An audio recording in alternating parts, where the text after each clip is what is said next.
결혼식 당일 하객이 절반밖에 없는 예식장에 신부가 혼자 서 있고 스피커에서는 바보 하나 제대로 낚았어. 18억 아파트. 그중 절반은 이제 내 거야. 라는 그 여자 목소리가 울려 퍼졌습니다. 제 아들이 당할 뻔한 치밀한 사기극. 지금부터 말씀드리겠습니다. 안녕하세요, 여러분. 저는 서울 강남에 사는 60대 중반의 평범한 어머니입니다. 오늘 제가 여러분께 들려드릴 이야기는 정말 지금 생각해도 등골이 오싹하고 분노가 치밀어 오르면서도 한편으로는 천만다행이라는 생각에 가슴을 쓸어내리게 되는 그런 이야기입니다. 저희 남편은 35년 동안 건설자재 유통회사를 운영해왔어요. 빈손으로 시작해서 직원 100여 명을 거느린 제법 탄탄한 회사로 키웠죠. 그 과정이 얼마나 험난했는지 젊은 시절 남편이 새벽같이 나가서 밤늦게 들어오고 주말에도 거래처 챙기느라 집에 거의 없었던 게 엊그제 같은데 벌써 그렇게 세월이 흘렀네요. 저희 아들 민호는 그런 아버지를 보고 자라면서 누구보다 책임감이 강한 아이로 컸어요. 명문대 경영학과를 졸업하고 바로 아버지 회사에 들어가서 정말 말단 사원부터 시작했습니다. 아버지, 저 절대 낙하산 소리 안 듣고 싶어요. 제가 정말 밑바닥부터 배울게요. 그렇게 말하더니 정말 새벽 6시에 출근해서 밤 10시에 퇴근하는 생활을 몇 년간 했어요.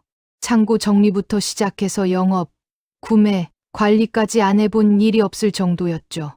그렇게 일에만 몰두하다 보니 어느새 39이 됐더라고요.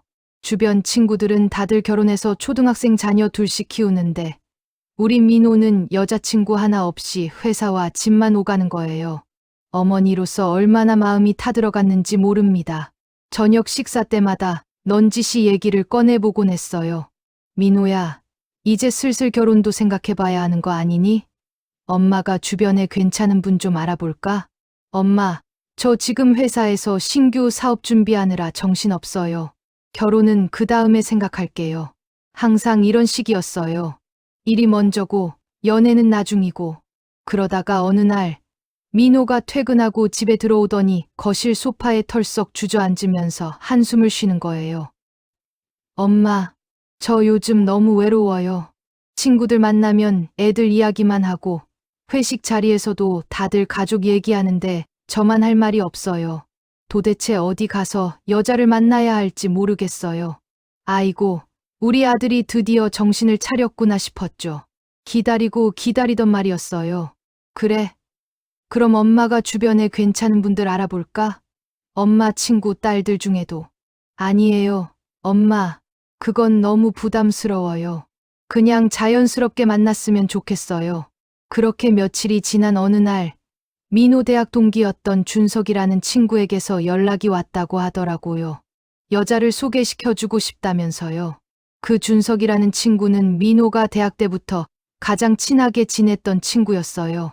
같은 과 동기로 입학해서 MT도 같이 가고 군대도 같은 부대에서 복무했대요.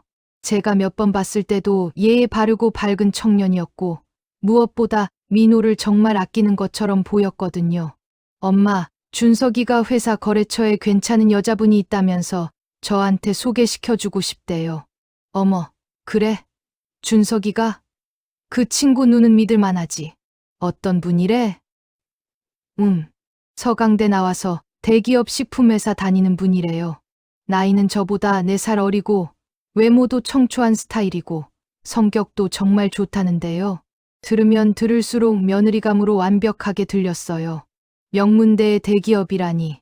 요즘 같은 세상에 그런 조건 갖춘 미혼 여성 만나기가 하늘의 별 따기라잖아요. 어머, 좋겠네. 그럼 빨리 만나봐야지. 준석이한테 고맙다고 꼭 전해. 민호는 그날부터 완전히 사람이 달라졌어요. 퇴근하고 집에 오면 옷장 앞에서 한참을 고민하고 주말마다 미용실 가고 백화점 가서 새 옷도 사고 어머니가 보기에도 우리 아들 제대로 설레는 것 같더라고요. 엄마, 내일 첫 만남인데 어떤 선물 들고 가는 게 좋을까요? 너무 부담스러운 것도 아닌 것 같고 첫 만남에는 가볍게 커피 쿠폰이나 베이커리 정도가 적당하지 않을까? 너무 거창하면 부담스러울 거야. 그럼 유명 베이커리 세트로 할게요. 준석이가 그분이 빵 좋아하신대요. 다음 날 민호는 새로 산 셔츠에 정장 재킷을 걸치고 나갔어요. 마치 중요한 사업 미팅이라도 가는 것처럼 긴장한 얼굴로요. 그날 저녁 민호가 집에 들어왔을 때 제가 딱 보고 알았어요. 아, 이거 제대로구나. 현관문을 열고 들어오는데 얼굴이 환하게 상기되어 있는 거예요. 39년을 키운 엄마가 모를 리 있나요? 어떻게 됐어? 그분 괜찮았어? 민호는 방으로 들어가지도 않고 바로 제 옆에 앉더니 눈을 반짝이며 말하기 시작했어요. 엄마, 진짜 제가 꿈에 그리던 이상형이에요. 키가 165cm쯤 되는 것 같은데 날씬하고 청초하게 생기셨어요. 긴 생머리에 화장도 진하지 않고 말투가 정말 부드럽고 다정하고. 그래, 성격은 어떻던데? 성격도 정말 좋아 보였어요. 차분하고 제 말을 정말 잘 들어주시고 웃는 모습도 예쁘고 게다가 대기업 마케팅팀에서 일하신대요. 직장도 좋네. 그럼 다음에 또 만나기로 했어? 네, 이번 주말에 전시회 보러 가기로 했어요. 그날부터 민호는 완전히 다른 사람이 됐어요. 아침에 일어나면 거울 보는 시간이 길어지고 퇴근 후에는 헬스장도 다시 다니기 시작하고 주말마다 데이트 준비하느라 분주했어요. 엄마, 오늘은 미술관 간다고 했으니까 좀 지적으로 보이는 옷을 입어야 할 것 같은데. 민호야, 너무 꾸미려고 하지 말고 자연스럽게 입어. 있는 그대로의 모습이 제일 좋은 거야. 그렇게 몇 번의 데이트가 이어졌어요. 만날 때마다 민호 얼굴은 더 밝아졌고 집에 돌아와서는 그분 이야기만 했어요. 엄마, 지혜 씨가요? 아, 그분 이름이 윤지혜였어요. 지혜 씨가 정말 세심해요. 제가 지난번에 기침을 좀 했거든요. 그걸 기억하고 있다가 오늘 직접 만든 도라지청을 가져왔어요. 회사에서 목 아플 때 따뜻한 물에 타서 마시라고. 어머, 그래? 정성스럽네. 요즘 젊은 여자들이 그렇게까지 하기 쉽지 않은데. 그리고요, 제가 얼마 전에 대학 은사님이 돌아가셨잖아요. 그 얘기를 했더니 회사 연차까지 내고 장례식장에 같이 가겠다는 거예요. 정말 아직 사귀는 사이도 아닌데. 네. 그래서 제가 괜찮다고 했는데 끝까지 같이 가겠다고 해서 결국 같이 갔어요. 장례식장에서 이틀 동안 제 옆에 있어주면서 식사도 챙겨주고 제가 힘들어하니까 위로도 해주고 들으면 들을수록 정말 착한 여자 같았어요. 요즘 시대에 그렇게 헌신적인 젊은 여자가 어디 있어요. 저도 점점 그 지혜 씨라는 분에게 호감이 생기더라고요. 민호야, 그 정도면 진심으로 너한테 잘해주는 것 같은데? 엄마가 봐도 참 괜찮은 사람 같다. 남편도 아들이 행복해하는 모습을 보면서 흐뭇해했어요. 식사 시간마다 민호한테 그분 이야기를 물어보고 언제 집에 한번 데려오라고 하고. 다만 한 가지 남편은 처음부터 뭔가 조심스러워하는 눈치였어요. 여보, 민호 표정 보니까 정말 좋아 보이지 않아요? 이번엔 제대로 된 것 같아요. 그래도 좀 더 지켜보는 게 좋지 않을까? 사람은 오래 봐야 진짜 속을 아는 거니까.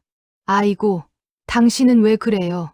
애들 보기에 좋은데 괜히 찬물 끼얹지 말아요. 민호 나이가 벌써 39이에요.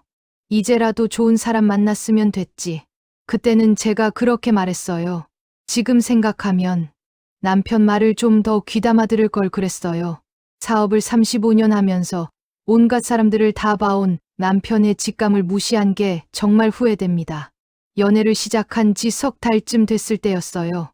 민호가 퇴근하고 집에 와서 저한테 말하더라고요. 엄마, 다음 주 토요일에 지혜 씨 우리 집에 초대해도 될까요? 지혜 씨가 인사드리고 싶다고 하는데. 어머, 그럼 좋지. 엄마가 맛있는 거 많이 준비할게. 뭘 좋아하시는데? 한식을 좋아하신대요. 특히 집에서 만든 음식을 좋아하신다고. 그 말을 듣고 저는 일주일 내내 메뉴를 고민했어요. 첫 인상이 중요하잖아요. 며느리 될 수도 있는 분인데 정성껏 대접해야죠. 드디어 토요일 오후 6시에 민호가 지혜 씨를 데리고 왔어요. 현관문이 열리고 그분이 들어왔을 때 저도 모르게 어머, 하고 감탄사가 나왔어요. 키가 165cm 정도의 날씬한 몸매, 긴 생머리가 어깨 아래로 늘어져 있고 하얀 피부의 화장은 정말 연하게만 했더라고요. 무엇보다 눈빛이 맑고 순수해 보였어요. 안녕하세요, 어머님. 민호 씨한테 항상 말씀 많이 들었어요. 만나 뵙게 되어서 정말 영광입니다. 그렇게 말하면서 정중하게 고개를 숙여 인사하는데 목소리도 정말 부드럽고 예쁘더라고요. 어서 와요, 지혜 씨. 민호한테 이야기 많이 들었어요. 편하게 앉아요. 지혜 씨는 손에 예쁘게 포장된 선물 봉투를 들고 있었어요. 어머님, 이거 별거 아닌데 제 마음이에요. 민호 씨가 어머님께서 녹차를 좋아하신다고 해서 제주도 유기농 녹차 세트 준비했어요. 어머, 이런 것까지 준비하고 고마워요. 그렇게 시작된 저녁 식사는 정말 화기애애했어요. 지혜 씨는 제가 준비한 음식들을 정말 맛있게 먹었어요. 어머님, 이 갈비찜 정말 맛있어요. 고기가 입에서 살살 녹아요. 양념도 전혀 자극적이지 않고 딱 제 스타일이에요. 그래요? 다행이네. 더 먹어요. 제가 원래 집밥을 정말 좋아하거든요. 회사 근처 식당들 음식은 다 기름지고 짜서 주말에 집에서 이렇게 따뜻한 밥 먹는 게 제일 행복해요. 식사하면서 이런저런 이야기를 나눴어요. 지혜 씨는 정말 예의 바르고 겸손했어요. 지혜 씨는 어디 출신이에요? 저는 경상도 작은 시골 마을 출신이에요. 부모님이 아직도 그곳에 계시고요. 아, 그래요? 부모님은 뭐 하시는데? 아버지는 젊으셨을 때 당뇨합병증으로 다리가 불편하셔서 지금은 일을 못 하시고 어머니가 읍내 건물 청소 일 하시면서 생계를 꾸리세요. 그 말을 들으니 마음이 짠했어요. 어려운 환경에서 자랐구나. 그런데 어떻게 서강대까지 가게 됐어요? 초등학교 때부터 공부를 좋아했어요. 시골이라 학원도 없었지만 혼자 도서관에서 공부했어요. 다행히 성적이 좋아서 장학금 받으면서 대학까지 다닐 수 있었고요. 와, 대단하네요. 정말 노력하시네.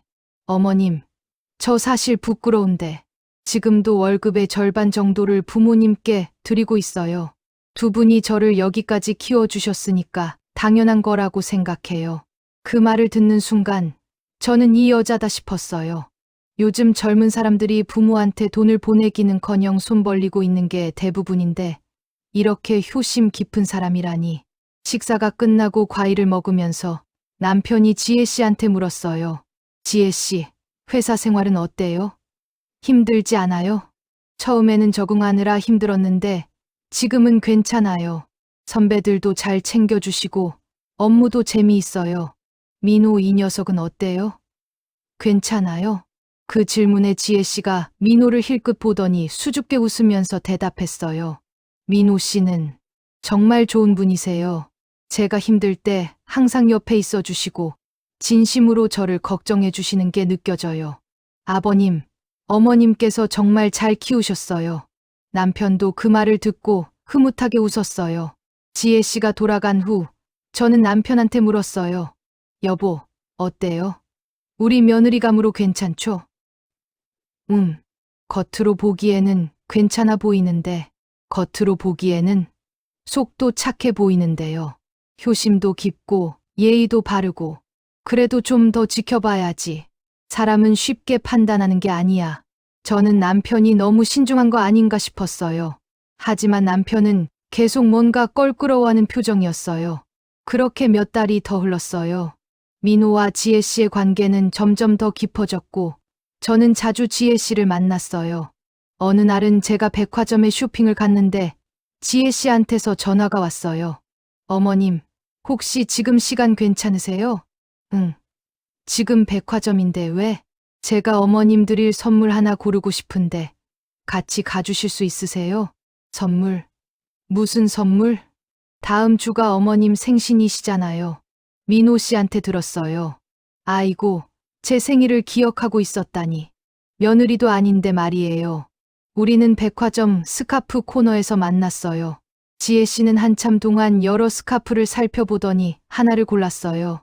어머님, 이 색깔이 어머님 피부톤이랑 잘 어울릴 것 같아요. 한번 둘러보세요. 어머, 이거 비싸 보이는데. 어머님, 괜찮아요. 제 마음이에요. 그때 가격표를 봤는데 50만 원이 넘더라고요. 제가 깜짝 놀라서 말렸어요. 지혜 씨, 이거 너무 비싼데. 그냥 저렴한 걸로. 어머님, 제가 정말 드리고 싶어요. 어머님께서 항상 저를 따뜻하게 대해주시고 민호 씨 잘 키워주셨잖아요. 이 정도는 제가 해야죠. 결국 지혜 씨가 그 스카프를 사줬어요. 집에 돌아와서 남편한테 그 이야기를 하니까 남편이 그러더라고요. 아직 우리 며느리도 아닌데 벌써 그렇게 큰 돈을 쓰다니. 뭔가 이상하지 않아? 이상하긴요. 효심이 깊고 예의가 바른 거지. 당신은 왜 맨날 삐딱하게 봐요? 나는 그냥 너무 완벽해 보여서 그래. 사람이 저렇게 완벽할 수가 있나 싶어서. 저는 남편 말을 무시했어요. 지금 생각하면 그때 남편 직감을 믿었어야 했는데 연애 1년쯤 됐을 때 민호가 저한테 조심스럽게 말을 꺼냈어요. 엄마, 나 지혜랑 결혼하고 싶어. 정말. 드디어. 저는 너무 기뻤어요. 드디어 아들이 장가를 가는구나. 손주를 볼 수 있겠구나. 그럼 양가 상견례부터 해야지. 지혜 씨 부모님 언제 만나볼 수 있을까? 다음 달에 지혜 고향으로 내려가기로 했어. 엄마, 아빠도 같이 가야지. 그럼 당연하지. 하지만 남편은 여전히 찜찜한 표정이었어요. 민호야, 아직 시간이 더 있잖아. 조금 더 지켜보는 게. 아빠, 저 지혜랑 1년 넘게 사귀었어요. 이제 충분히 알아요. 지혜는 정말 좋은 사람이에요. 그래도 당신은 뭐가 그렇게 불안해요? 지혜 씨 정말 착한 애잖아요. 결국 남편도 어쩔 수 없이 동의했어요. 그렇게 우리는 양가 상견례를 준비하기 시작했습니다. 양가 상견례 날짜가 잡혔어요. 지혜 씨 부모님이 계신 경상도 작은 마을로 가는 날이었죠. 민호는 며칠 전부터 선물 준비에 한창이었어요. 엄마, 장인어른, 장모님께 뭘 드리는 게 좋을까? 지혜 씨한테 물어봤어? 응. 아버님이 장어를 좋아하신대. 그래서 고급 장어 세트 준비했어. 그리고 홍삼 세트도. 잘했네. 첫 인상이 중요하니까. 드디어 그 주말, 우리 가족은 차를 타고 경상도로 향했어요. 고속도로를 3시간 달리고 국도로 1시간을 더 가니까 정말 산골 마을이 나오더라고요. 어머, 여기가 맞아? 정말 오지네. 차는 좁은 시골길을 한참 달렸어요. 양옆으로 논밭이 펼쳐지고 가끔 낡은 집들이 보였어요. 저기야, 엄마. 저기 보이는 집.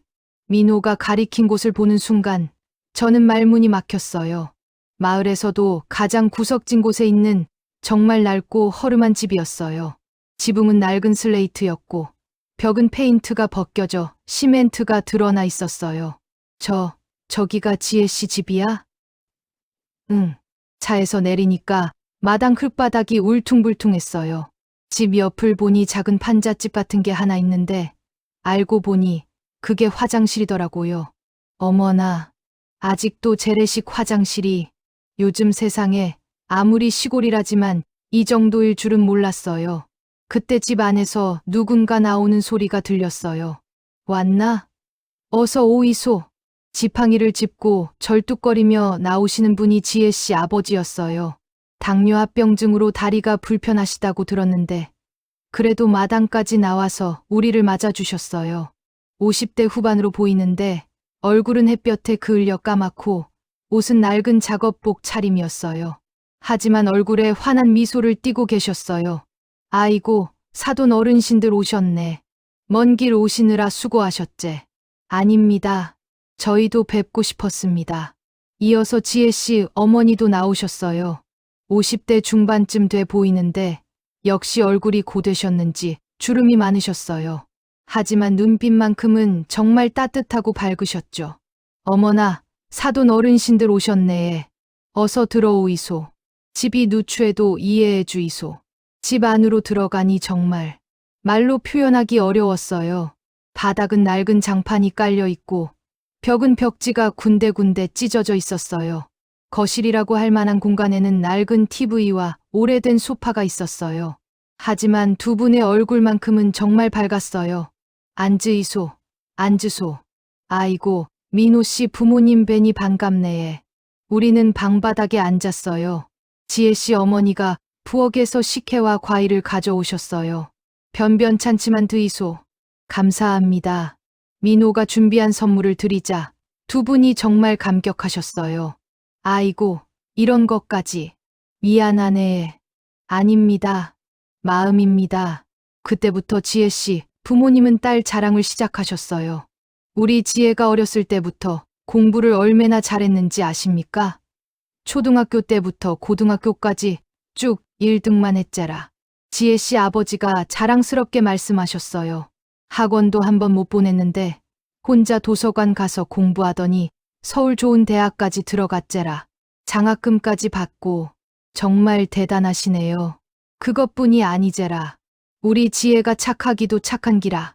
서울 가서 직장 다니면서도 매달 월급 절반을 우리한테 보내주는 기라. 지혜 씨 어머니가 눈시울을 붉히며 말씀하셨어요. 시방 우리 집 화장실도 지혜가 돈 보내줘서 수세식으로 바꾸는 중이제라. 변기도 새로 사고. 아이고, 효녀시네요. 우리한테는 과분한 딸이제라.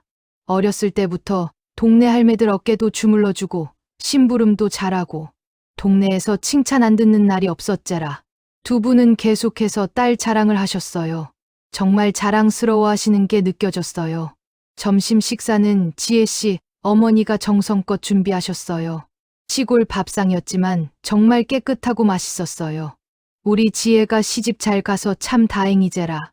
민호 씨 부모님이 이렇게 좋은 분들이시니 저희도 좋은 며느리 맞이하게 돼서 감사합니다. 식사를 마치고 차를 마시면서 지혜 씨 아버지가 말씀하셨어요. 민호 씨, 우리 딸 잘 부탁하이소. 못 배우고 못난 부모 밑에서 자랐지만 착하고 성실한 애제라. 아버님, 제가 잘할게요. 지혜를 정말 사랑합니다. 고맙네에. 집을 나서는데 두 분이 차까지 나와서 우리를 배웅하셨어요. 지혜 씨 아버지는 지팡이를 짚고 절뚝거리면서도 차가 보이지 않을 때까지 손을 흔들어 주셨어요. 차 안에서 한참을 가는데 남편이 말했어요. 참, 저렇게 어려운 환경에서 저렇게 훌륭한 딸을 키우셨다니. 대단하신 분들이야. 그러게요. 지혜 씨가 왜 그렇게 착한지 이제 알겠어요. 부모님이 그렇게 키우셨으니까요. 민호도 깊이 감동한 것 같았어요. 엄마, 나 지혜 부모님 정말 잘 모실 거야. 두 분한테 효도하고 싶어. 그래, 그래야지. 하지만 남편만큼은 여전히 표정이 좋지 않았어요. 당신, 왜 그래요? 표정이 왜 그래요? 아니, 그냥 뭔가 마음이 편치 않아서. 왜요? 지혜 씨 부모님도 좋은 분들이고, 지혜 씨도 착한데 뭐가 문제예요? 모르겠어. 그냥 내 육감이 그래. 저는 남편이 너무 예민한 거 아닌가 싶었어요. 사업하면서 사람들한테 배신도 많이 당하고, 그래서 그런가 보다 생각했죠. 하지만 나중에 알고 보니 남편의 그 직감이 정확했어요. 처가 방문을 마치고 돌아온 후 본격적으로 결혼 준비가 시작됐어요. 먼저 예식장을 예약하고 청첩장 디자인을 고르고 신혼여행지를 알아보고 정신없이 바쁜 나날이 계속됐죠. 민호는 소개팅을 주선해준 친구 준석이한테 정말 고마워했어요. 엄마, 준석이 덕분에 지혜를 만났잖아. 준석이한테 뭐 해줘야 할 것 같아. 그럼 결혼식 때 맞춤 정장이라도 해주지 그래? 좋은 생각이다. 그렇게 할게. 어느 날 민호가 지혜 씨와 준석이를 집으로 데려왔어요. 셋이서 함께 결혼 준비 얘기도 하고 저녁도 먹으려고요. 어머님, 안녕하세요. 준석이는 여전히 밝고 활발한 청년이었어요. 어서 와, 준석아. 우리 민호 좋은 사람 만나게 해줘서 고마워. 에이, 별 말씀을요. 두 사람 잘 되니까 제가 다 기쁩니다. 저녁 식사를 하면서 준석이와 지혜 씨가 정말 친하게 지내는 게 보였어요. 회사 거래처 직원 사이라더니 정말 편하게 농담도 주고받고 그러더라고요. 준석 오빠, 이번에 결혼식장 알아보는 거 도와주실 거죠? 당연하지. 내가 아는 데 많으니까 좋은 데 소개시켜 줄게. 호진 오빠는 원래 이런 거 고르는 거 잘 못하거든요. 준석 오빠가 도와주셔야 돼요. 알았어. 혼수도 내가 아는 좋은 업체들 소개시켜 줄게. 그렇게 준석이가 결혼 준비를 많이 도와줬어요. 정말 고마운 친구였죠. 그러던 어느 날, 드디어 민호가 지혜 씨를 남편한테 소개시키는 날이 됐어요. 남편이 출장이 많아서 계속 미뤄지다가 그날이 되어서야 만남이 성사된 거예요. 장소는 시내 고급 한정식집이었어요. 민호가 특별히 예약한 곳이었죠. 우리가 먼저 도착해서 기다리고 있는데 민호가 지혜 씨를 데리고 들어왔어요. 아버님, 어머님, 늦어서 죄송해요. 지혜 씨는 단정한 원피스에 가디건을 걸치고 왔더라고요. 화장도 정말 은은하게 했고 머리는 단정하게 묶었어요. 안녕하세요, 아버님. 저는 윤지혜라고 합니다. 만나 뵙게 되어 정말 영광입니다. 그래요, 앉아요. 남편은 무표정한 얼굴로 지혜 씨를 쳐다봤어요. 뭔가 관찰하듯이. 민호한테 많이 들었어요. 잘 부탁합니다. 네, 아버님. 저야말로 잘 부탁드립니다. 식사가 시작됐어요. 지혜 씨는 정말 예의 바르게 행동했어요. 어른 먼저 드시게 하고 음식도 정갈하게 먹고. 지혜 씨, 고향이 경상도라고 들었는데 서울 생활 적응하기 힘들지 않았어요? 남편이 물었어요. 처음에는 많이 힘들었어요. 모든 게 낯설고 사투리 때문에 놀림도 받고. 하지만 적응하려고 노력했어요. 회사는 어디 다닌다고 했죠? 오호식품 마케팅팀에서 일하고 있습니다. 그래요. 민호를 어떻게 생각하나요? 갑자기 직접적인 질문이 나오니까 지혜 씨가 잠시 당황하는 것 같았어요. 하지만 금방 미소를 지으며 대답했어요. 민호 씨는 제가 만난 사람 중에 가장 좋은 사람이에요. 진심으로 저를 아껴주시고 힘들 때 항상 옆에 있어주시고 아버님께서 정말 잘 키우셨어요. 그래요. 식사가 끝나고 우리는 지혜 씨를 먼저 보냈어요. 먼저 들어가 봐요. 우리는 차 마시다 갈게요. 네, 아버님, 어머님. 오늘 정말 감사했습니다. 지혜 씨가 나간 후 민호가 기대에 찬 눈빛으로 남편을 쳐다봤어요. 아빠, 어때? 지혜 괜찮지? 하지만 남편의 대답은 예상 밖이었어요. 민호야, 나는 그 여자 좀 더 지켜봐야 할 것 같은데. 네, 왜요? 뭔가 눈빛이 마음에 안 들어. 눈빛이요? 응, 웃을 때 눈빛이 뭐랄까 계산적으로 느껴져. 마치 우리를 품평하는 것 같은 느낌? 아빠, 그건 아빠 편견 아니에요? 지혜는 정말 착한 애예요. 민호야, 아빠가 사업을 35년 했어. 그동안 별의별 사람을 다 봤다고. 사람 보는 눈은 좀 있어. 그 여자, 뭔가 속이 있어. 아빠. 민호가 화를 내려고 하자 제가 말렸어요. 여보, 왜 이래요? 민호 기분 상하게 하지 마요. 여보, 내 말 들어봐요. 지금 당장 헤어지라는 게 아니야. 조금만 더 지켜보자는 거야. 결혼은 평생 가는 거잖아. 아빠는 맨날 그런 식이에요. 1년 넘게 사귀었는데 아직도 뭘 더 지켜봐요? 저 지혜 정말 사랑해요. 그리고 지혜도 저를 진심으로 대해줘요.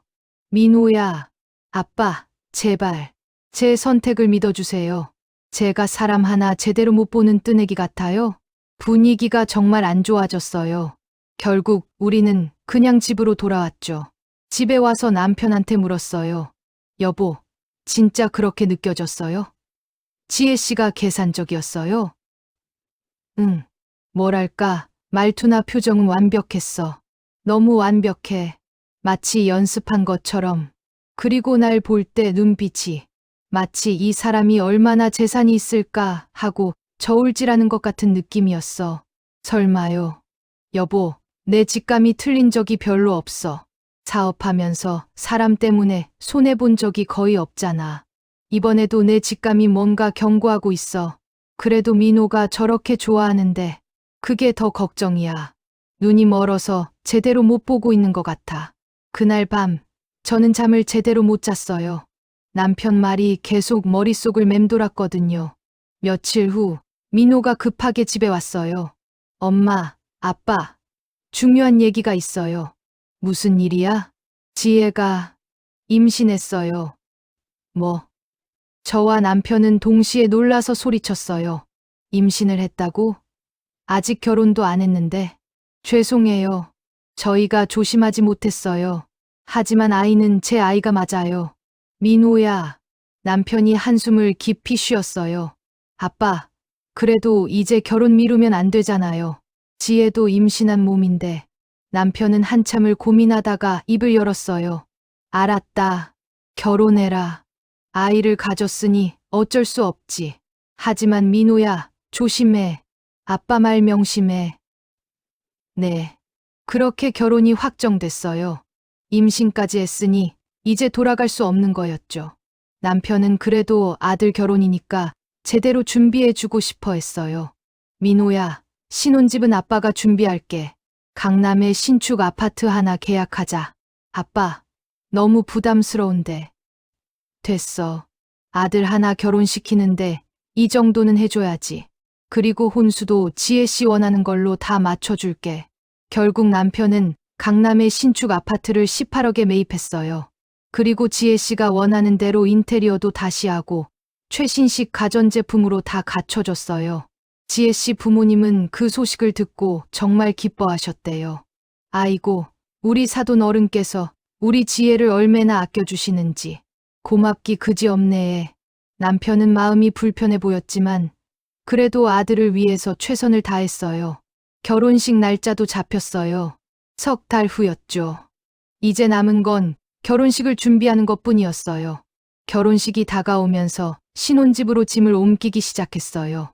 민호 짐은 먼저 옮겼고 지혜 씨 짐은 결혼식 전날 옮기기로 했어요. 엄마, 지혜 짐이 많지 않대. 원룸에서 살았으니까 박스로 10개 정도래. 그래? 그럼 큰 이사센터 부를 필요 없겠네. 용달차 하나면 되겠다. 맞아. 근데 어디 용달차를 부를까? 그때 제가 문득 생각난 게 있었어요. 아, 민호야. 내 대학 선배 중에 이사센터 하던 사람 없었어. 그 사람 요즘 어떻게 지내는지 알아? 아, 태성이 선배요? 선배가 원래 이사 사업 시작하려고 했는데 자금 문제로 접었다고 들었어요. 그럼 혹시 용달차는 아직 있을까? 선배한테 부탁해보지 그래? 그거 좋은 생각이다. 민호는 바로 태성 선배한테 전화를 했어요. 선배님, 저 민호예요. 오랜만이에요. 네, 결혼 준비 중이에요. 그런데 혹시 선배님 용달차 아직 갖고 계세요? 제 약혼녀 짐 좀 옮겨주실 수 있으세요? 전화 통화가 끝나고 민호가 말했어요. 선배가 도와주신대요. 용달차는 아직 갖고 계시고 시간도 괜찮으시대요. 다행이네.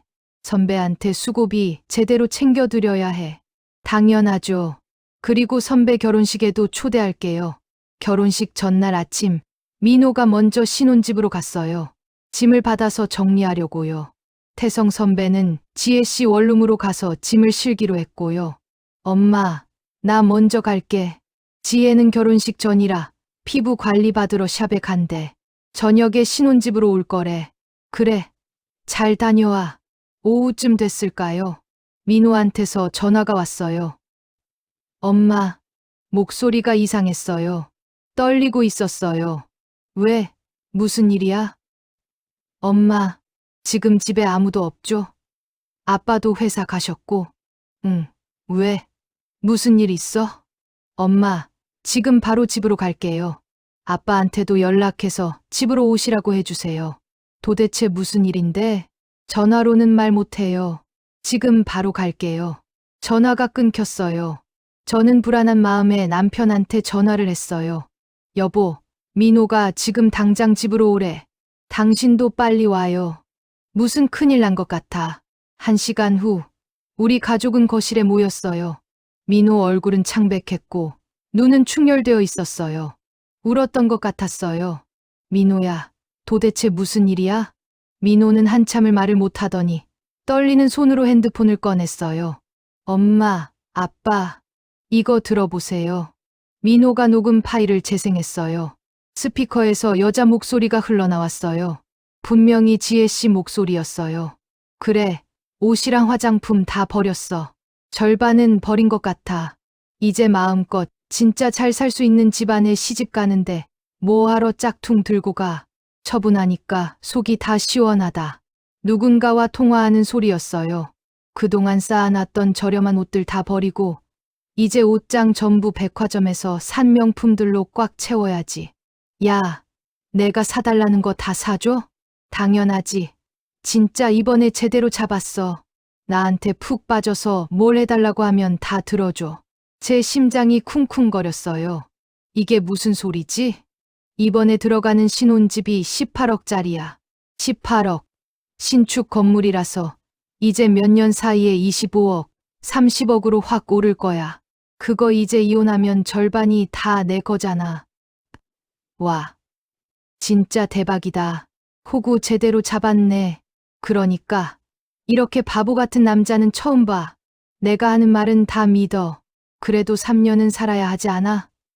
그동안 죽은 듯이 조용히 있어야 할 텐데. 3년? 식은 죽 먹기지. 나 연기 하나는 자신 있잖아. 그리고 3년만 참으면 10억 이상 챙기는 건데 못 참을 게 뭐가 있어. 저는 듣다가 손이 떨려서 소파 팔걸이를 꽉 잡았어요. 그나저나 진짜 이 사람 아버지가 돈이 얼마나 많은지. 시집 갈 때 받는 예물이랑 혼수도 내가 원하는 대로 다 해준대. 얼마나 좋아. 너 진짜 똑똑하다. 어떻게 그렇게 연기를 잘해? 뭘, 이 정도야. 착한 며느리 컨셉 잡고 1년 동안 연기했더니 완전히 속아 넘어갔어. 특히 시어머니는 나한테 완전히 반했어. 맨날 우리 며느리 그러면서 웃음소리가 들렸어요. 비웃는 듯한 웃음소리. 그 집에 용달차 부른 사람이 온다고 했는데 곧 오겠지. 짐 다 싣고 가면 나 손 하나 까딱 안 해도 돼. 얼마나 편해. 너 진짜 대단하다. 나였으면 못했을 거야. 뭘, 먹고 살려면 이 정도는 해야지. 우리 집 형편 알잖아. 이번 기회 아니면 언제 이렇게 큰 돈 만져봐. 그 순간 녹음이 끝났어요. 거실은 죽은 듯이 조용했어요. 저는 말을 할 수가 없었어요. 머릿속이 하얘졌어요.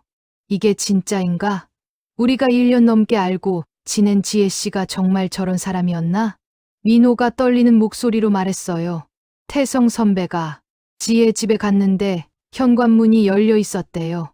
용달차 온다고 해서 일부러 열어놓은 것 같은데 선배가 들어가는지도 모르고 전화하면서 저렇게 떠들고 있었대요.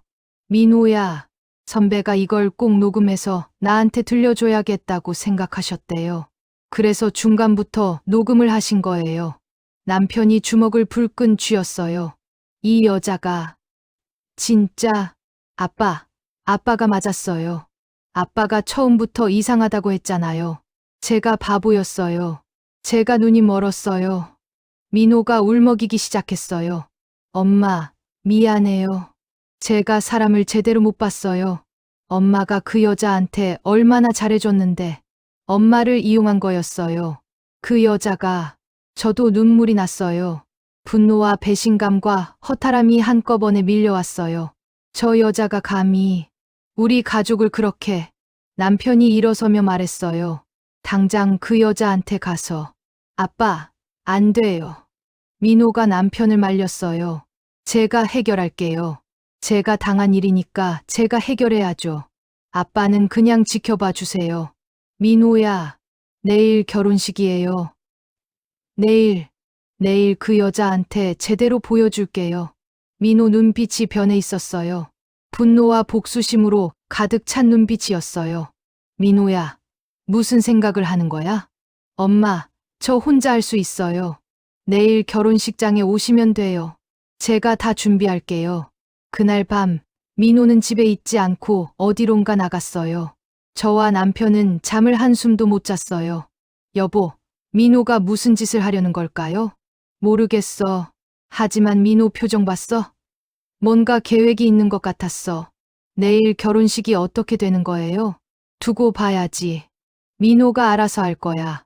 다음 날이 밝았어요. 결혼식 당일이었어요.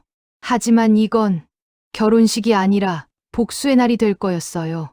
결혼식 당일 아침 민호한테서 연락이 왔어요.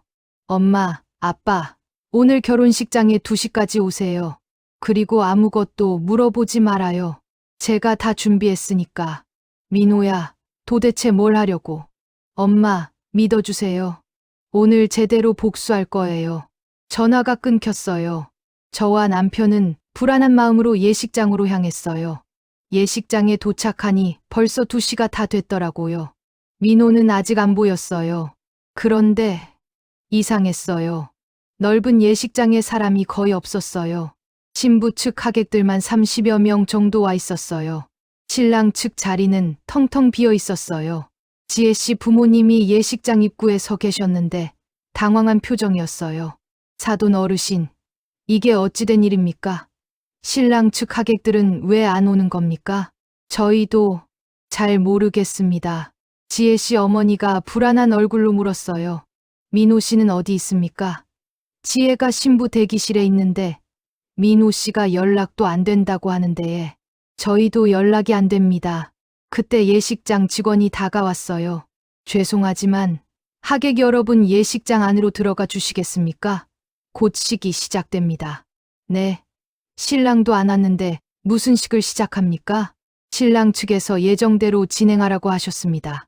지혜 씨 부모님과 하객들은 어리둥절한 표정으로 예식장 안으로 들어갔어요. 넓은 예식장의 3분의 1도 채 차지 않았어요. 신부 측 사람들만 앞쪽 몇 줄에 앉아 있었죠. 사람들이 웅성거렸어요. 이게 무슨 일이야? 신랑 측 하객은 왜 아무도 없어? 신랑 아버지가 사업한다며? 그럼 하객이 엄청 많을 텐데. 뭔가 이상한데. 지혜 씨 부모님은 계속 두리번거리며 우리를 찾았어요. 저와 남편은 예식장 맨 뒤쪽 구석에 조용히 앉아 있었어요. 오후 2시 예정된 시간이 됐어요. 그런데 주례도 없고 사회자도 없고 신랑도 없었어요. 그냥 음악만 흘러나왔어요. 신부 입장곡이었어요. 예식장 문이 열리고 지혜 씨가 들어왔어요. 하얀 웨딩드레스를 입고 부케를 들고 고개를 숙인 채로 지혜 씨는 버진로드를 천천히 걸어왔어요. 하지만 이상한 거예요. 신랑이 없잖아요. 앞에 아무도 없어요.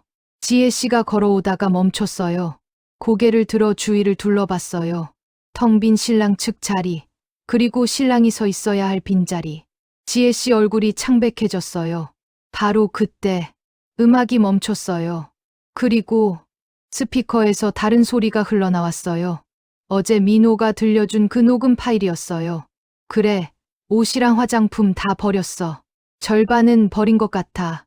이제 마음껏 진짜 잘 살 수 있는 집안에 시집 가는데 뭐하러 짝퉁 들고 가. 예식장이 순식간에 아수라장이 됐어요. 이게 무슨 소리야? 이거 지혜 목소리 아니야? 호구를 잡았다고? 이게 무슨... 이번에 들어가는 신혼집이 18억짜리야. 이제 이혼하면 절반이 다 내 거야. 뭐야? 이게 진짜야? 진짜 대박이다. 호구 제대로 잡았네. 하객들이 웅성거리기 시작했어요. 지혜 씨는 버진로드 한가운데 서서 얼굴이 새하얗게 질려 있었어요. 손에 들고 있던 부케가 떨어졌어요. 지혜 씨 부모님은 자리에서 벌떡 일어났어요. 이게 무슨 소리입니까? 지혜야, 3년만 참으면 10억 이상 챙기는 건데 못 참을 게 뭐가 있어. 그나저나 진짜 이 사람 아버지가 돈이 얼마나 많은지. 녹음이 계속 흘러나왔어요. 착한 며느리 컨셉 잡고 1년 동안 연기했더니 완전히 속아 넘어갔어. 특히 시어머니는 나한테 완전히 반했어. 그 말을 들은 순간 제 가슴이 찢어지는 것 같았어요. 하객들이 지혜 씨를 향해 소리쳤어요. 이게 대체 무슨 짓이야? 결혼 사기잖아. 이거, 지혜야. 이게 정말 내 목소리야? 처음부터 재산 노리고 결혼하려고 한 거야? 지혜 씨 어머니가 울면서 소리쳤어요. 지혜야, 이게 무슨 일이냐? 대답해봐라. 녹음이 끝났어요. 예식장 조명이 켜졌어요. 그리고 예식장 뒤쪽 문이 열리면서 민호가 들어왔어요. 정장 차림의 민호는 차갑고 단호한 표정으로 버진로드를 걸어왔어요. 지혜 씨는 민호를 보자 절박하게 손을 뻗었어요. 민호 씨, 민호 씨. 잠깐만. 오해예요. 이건 오해라고요. 민호는 지혜 씨를 무시하고 하객들 앞에 섰어요. 오늘 와주신 여러분께 진심으로 사과드립니다. 민호가 깊이 고개를 숙였어요. 저는 1년 넘게 저 여자에게 완전히 속았습니다. 저 여자는 저와 결혼 후 3년 뒤에 이혼해서 위자료 수십억을 받을 계획이었습니다. 하객들이 경악했어요. 그리고 저 여자에게는 공범이 있습니다. 민호가 하객석 한쪽을 가리켰어요. 바로 저 여자를 저에게 소개시켜준 제 대학 동기 이준석입니다. 모든 사람들의 시선이 준석에게로 쏠렸어요. 준석은 자리에서 일어나지도 못하고 얼어붙어 있었어요. 저 둘은 원래 연인 사이였습니다. 그리고 함께 저를 속여서 재산을 빼돌릴 계획을 세웠던 겁니다. 뭐라고? 민호 씨. 아니에요. 오해예요. 지혜 씨가 울면서 소리쳤어요. 처음에는 맞아요. 돈 때문에 접근한 건 맞아요. 하지만 나중에는 진심이었어요. 민호 씨를 정말 사랑했어요. 입 다물어. 민호의 차가운 목소리. 1년 넘게 완벽하게 연기했잖아. 나한테도, 우리 부모님한테도. 그게 진심이라고? 민호 씨. 민호가 준석을 쳐다봤어요. 너도 할 말 있으면 해봐, 준석아. 대학 때부터 15년 지기 친구라던 너. 준석이 벌떡 일어났어요. 민호야, 내 말 좀 들어봐. 처음에는 지혜가 먼저 제안한 거야. 나는 지금 와서 책임 떠넘기기야? 지혜 씨가 준석한테 소리쳤어요. 뭐라고? 내가 먼저 내 친구 중에 부자 있다고 그러면서 소개시켜줬잖아. 둘이 서로 책임을 떠넘기기 시작했어요. 하객들은 어이없다는 표정으로 그 광경을 지켜봤어요. 민호가 다시 입을 열었어요. 윤지혜 씨, 당신이 말한 명문대 졸업, 대기업 근무, 그것도 다 거짓말이었죠. 그건 당신 고졸의 중소기업 계약직이었잖아요. 그것도 다 준석이랑 짜고 거짓말한 거였고. 하객들이 다시 웅성거렸어요. 저도 다 조사했어요. 어제 하루 종일 당신 신상을 파헤쳤거든요. 민호 씨. 그리고 한 가지 더. 민호가 주머니에서 서류를 꺼냈어요. 당신 뱃속의 아이 말이에요. 저는 유전자 검사를 요구할 겁니다. 정말 제 아이가 맞는지 확인하고 싶거든요. 지혜 씨가 그 자리에 주저앉았어요. 그리고 당신들 둘 다 혼인빙자 사기죄로 고소할 겁니다. 형사고소는 물론이고 민사상 손해배상 청구도 할 거예요. 당신들이 저한테서 받은 모든 것, 그리고 정신적 피해에 대한 보상까지 청구할 겁니다. 민호의 목소리는 냉정했어요. 각오하세요. 제가 끝까지 추적해서 당신들한테서 모든 걸 받아낼 겁니다. 지혜 씨와 준석은 아무 말도 못했어요. 지혜 씨 부모님은 바닥에 주저앉아 울고 계셨어요. 우리 딸이 그런 짓을. 민호가 마지막으로 지혜 씨를 쳐다봤어요. 당신 같은 사람 처음 봤어요. 사람의 탈을 쓴 악마 말이에요. 그리고 민호는 예식장을 나갔어요. 저와 남편도 조용히 뒤따라 나왔어요. 예식장 밖에서 민호가 서 있었어요. 등을 보니 어깨가 떨리고 있었어요. 민호야. 제가 다가가 민호 어깨를 감싸 안았어요. 엄마, 미안해요.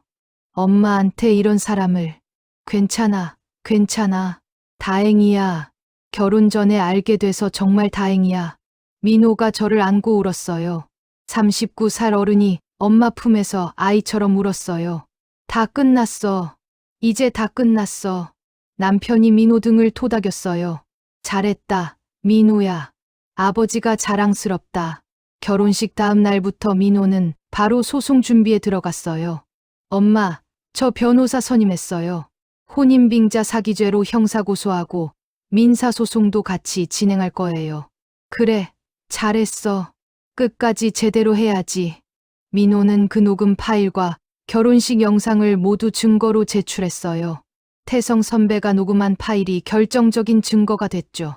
그리고 결혼 준비 과정에서 민호가 지혜 씨한테 준 예물, 혼수 비용, 각종 선물들의 영수증도 모두 제출했어요. 총액이 무려 3억이 넘었어요. 3억이나 돼? 민호야, 엄마, 지혜가 요구하는 대로 다 해줬거든요. 명품 가방, 보석, 가전제품. 전부 최고급으로. 며칠 후 민호한테서 놀라운 소식을 들었어요. 엄마, 지혜가 유전자 검사하겠대요. 정말? 그 여자가? 네. 아마 만약 제 아이면 그걸로 다시 저한테 매달리려는 것 같아요. 그래서 저도 검사할 거예요. 확실히 해야죠.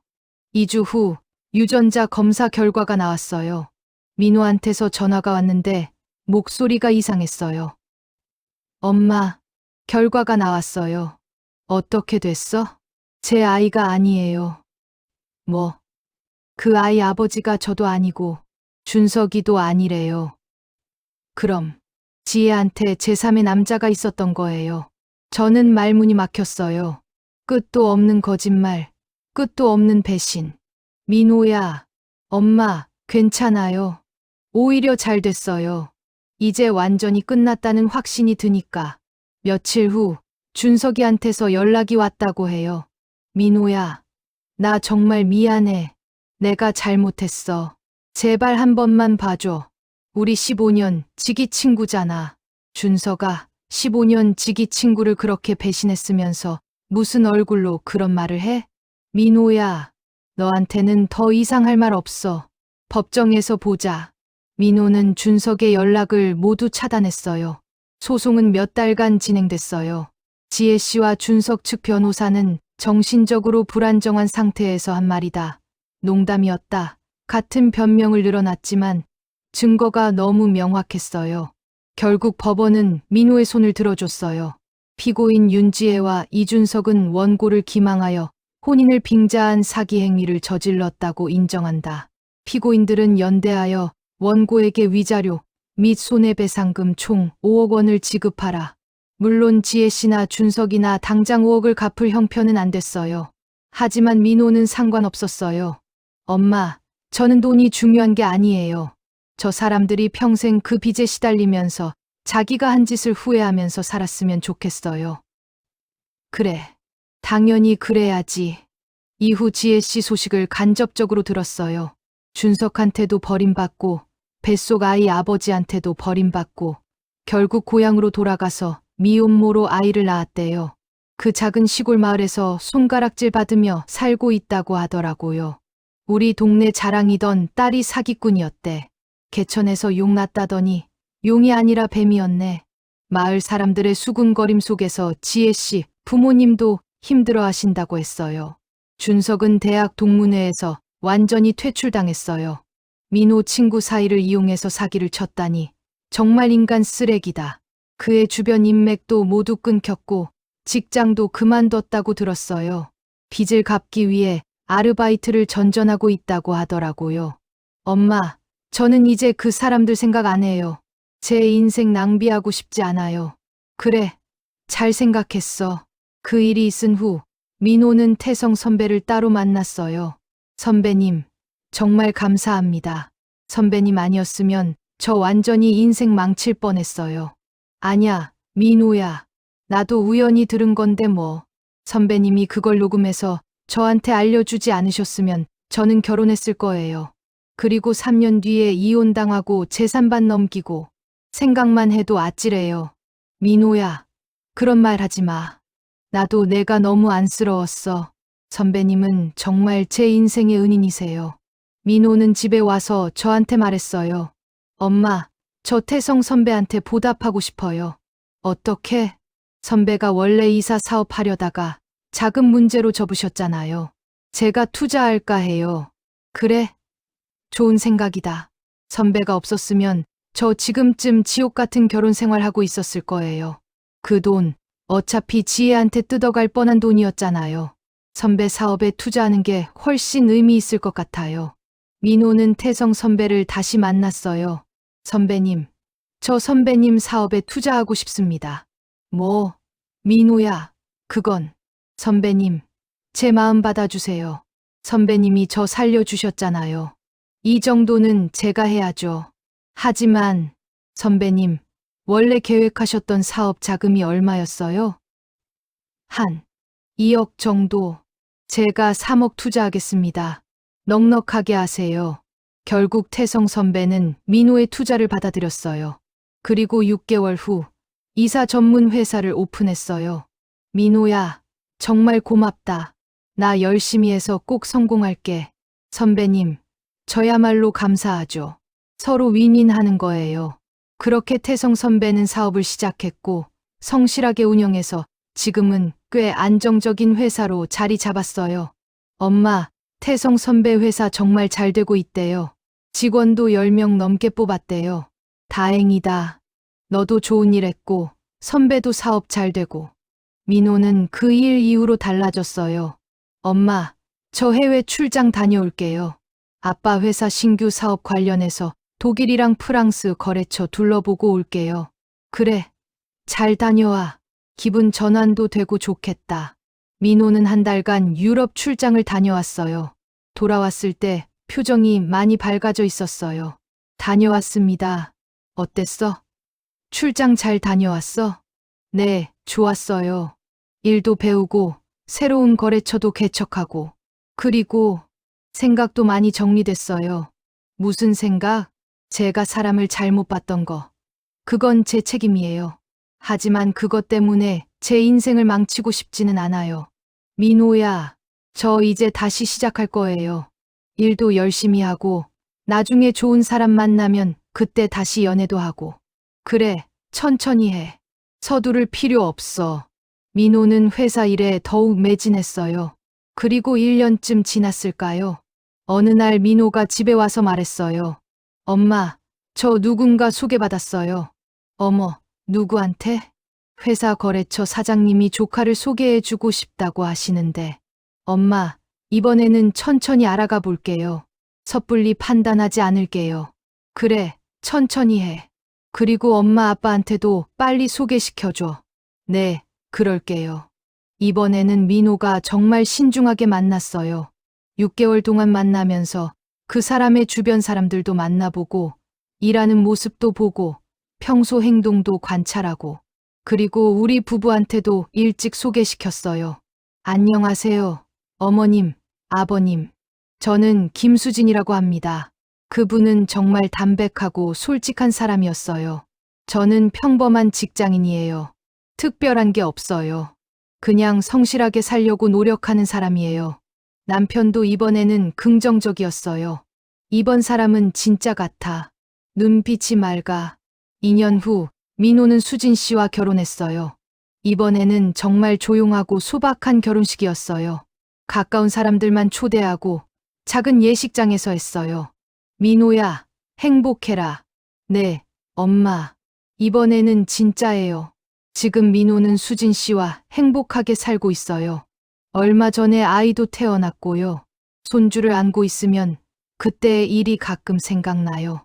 만약 태성 선배가 없었다면, 만약 그 녹음을 듣지 못했다면, 민호는 지금쯤 지옥 같은 결혼 생활을 하고 있었겠죠. 그리고 결국 이혼당하고 재산도 잃고, 정말 아찔해요. 엄마, 뭐 생각하세요? 아냐, 그냥 우리 민호 복이 많은 것 같아서. 복이요? 응, 최악의 상황에서 구해준 귀인을 만났잖아.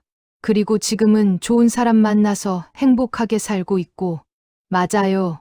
저 정말 운이 좋았어요. 지금 돌이켜보면 그 끔찍한 경험도 민호에게는 배움이었던 것 같아요. 사람을 보는 눈을 키웠고, 신중하게 판단하는 법을 배웠고, 진짜 중요한 게 뭔지 알게 됐으니까요. 그리고 무엇보다 어려울 때 도와주는 사람이 진짜 귀인이라는 걸 배웠어요. 태성 선배처럼요. 여러분, 제 이야기는 여기서 끝입니다. 지금 제 옆에는 손주가 자고 있어요. 민호와 수진이가 저녁 먹으러 나간 사이 제가 봐주고 있죠. 이 아이를 보면 정말 다행이다 싶어요. 만약 그때 지혜 씨와 결혼했다면 이 아이는 없었을 거예요. 인생은 정말 알 수 없는 것 같아요. 최악의 순간이 오히려 전환점이 될 수 있고, 고통스러운 경험이 더 나은 미래로 이어질 수 있으니까요. 여러분도 혹시 힘든 일을 겪고 계신다면 너무 절망하지 마세요. 그 끝에는 분명 빛이 있을 거예요.